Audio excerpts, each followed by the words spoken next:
जय श्री राधे कृष्णा। तो हम आपको भगवद गीता के कर्मयोग नामक का आगे सुना रहे हैं, जिससे आप सभी भक्तगण ध्यानपूर्वक सुने। यदाचरति श्रेष्ठस्तदेवतरो जनः स यत्प्रमाणं कुरुते लोकस्तनुवर्तते। न मे पार्थस्थं कर्तव्यं त्रिषु लोकेषु किंचन नानवाप्तमवाप्तव्यं वर्तेव च कर्मणि। महापुरुष जो आचरण करते हैं, सामान्य व्यक्ति उसी का अनुसरण करते हैं। वह अपने अनुसरणीय कार्यों से जो आदर्श प्रस्तुत होता है, संपूर्ण विश्व उसका अनुसरण करता है। जो पूरा संसार है वो महापुरुषों के जो आचरण होते हैं उसी का वो करता है अनुसरण। सामान्य लोगों को सदैव एक जैसे नेता की आवश्यकता होती है, जो व्यावहारिक आचरण द्वारा जनता को शिक्षा दे सके। यदि नेता स्वयं धूम्रपान करता है तो वह जनता को धूम्रपान बंद करने की शिक्षा नहीं दे सकता। चैतन्य महाप्रभु ने कहा है कि शिक्षा देने के पूर्व शिक्षक को ठीक आचरण करना चाहिए। जो इस प्रकार शिक्षा देता है वह आचार्य या आदर्श शिक्षक कहलाता है। अतः शिक्षक को चाहिए कि सामान्य जन को शिक्षा देने के लिए स्वयं शास्त्रीय सिद्धांतों का पालन करे। कोई भी शिक्षक प्राचीन प्रमाणिक ग्रंथों के नियमों के विपरीत कोई नियम नहीं बता सकता।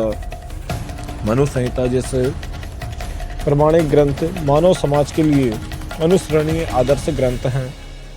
अतः नेता का उपदेश ऐसे आदर्श शास्त्रों के नियमों पर आधारित होना चाहिए। जो व्यक्ति अपनी उन्नति चाहता है उसे महान शिक्षकों द्वारा अभ्यास किए जाने वाले आदर्श नियमों का पालन करना चाहिए।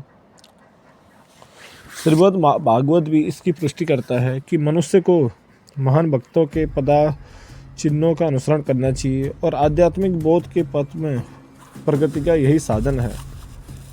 चाहे राजा हो या राज्य का प्रशासनिक अधिकारी, चाहे पिता हो या शिक्षक, ये सब अबोध जनता के स्वाभाविक नेता माने जाते हैं।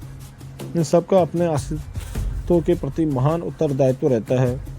अतः इन्हें नैतिक तथा आध्यात्मिक संहिता संबंधी आदर्श ग्रंथों के सुपरिचित होना चाहिए। हे प्रथापुत्र, तीनों लोकों में मेरे कोई भी कर्म नियत नहीं है। न मुझे किसी वस्तु का अभाव है और न आवश्यकता ही है, तो भी मैं नियत कर्म करने में तत्पर रहता हूँ। परमेश्वर समस्त नियंताओं के नियंता हैं और विभिन्न लोकपालकों में सबसे महान हैं। सभी उनके अधीन हैं। सारे जीवों को परमेश्वर से विशिष्ट शक्ति प्राप्त होती है। जीव स्वयं श्रेष्ठ नहीं हैं, वे सभी देवताओं द्वारा पूज्य हैं और समस्त संचालकों के भी संचालक हैं। अतः ये समस्त भौतिक नेताओं तथा नियंताओं से बढ़कर हैं और सबों द्वारा आराध्य हैं। उनसे बढ़कर कोई नेता नहीं है और वही समस्त कारणों के कारण हैं। उनका शारीरिक स्वरूप सामान्य जीवन जैसा नहीं होता। उनके शरीर तथा आत्मा में कोई अंतर नहीं है। वे परम हैं। उनकी सारी इंद्रियां दिव्य हैं। उनकी कोई भी इंद्रिय अन्य किसी इंद्रिय का कार्य संपन्न कर सकती है।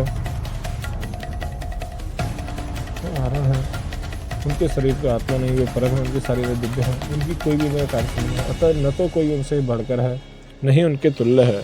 उनकी शक्तियाँ बहुरूपणी हैं। फलतः उनके सारे कार्य प्राकृतिक अनुक्रमों के अनुसार संपन्न हो जाते हैं। जो कि भगवान में प्रत्येक वस्तु ऐश्वर्य से परिपूर्ण रहती है और पूर्ण सत्य से ओतप्रोत रहती है। अतः उनके लिए कोई कर्तव्य करने की आवश्यकता नहीं रहती। जिसे अपने कर्म का फल पाना है उसके लिए कुछ न कुछ कर्म नियत रहता है। परंतु जो तीनों लोकों में कुछ भी प्राप्त करने की इच्छा नहीं रखता, उसके लिए निश्चय ही कोई कर्तव्य नहीं रहता। फिर भी क्षत्रियों के नायक के रूप में भगवान कृष्ण कुरुक्षेत्र की युद्ध भूमि में कार्यरत हैं, क्योंकि क्षत्रियों का धर्म है कि दीन दुखियों को आश्रय प्रदान करें। यद्यपि वे शास्त्रों के विधि विधानों में सर्वथा ऊपर हैं, फिर भी ऐसा कुछ भी नहीं करते जो शास्त्रों के विरुद्ध। बोलो जय श्री राधे कृष्णा।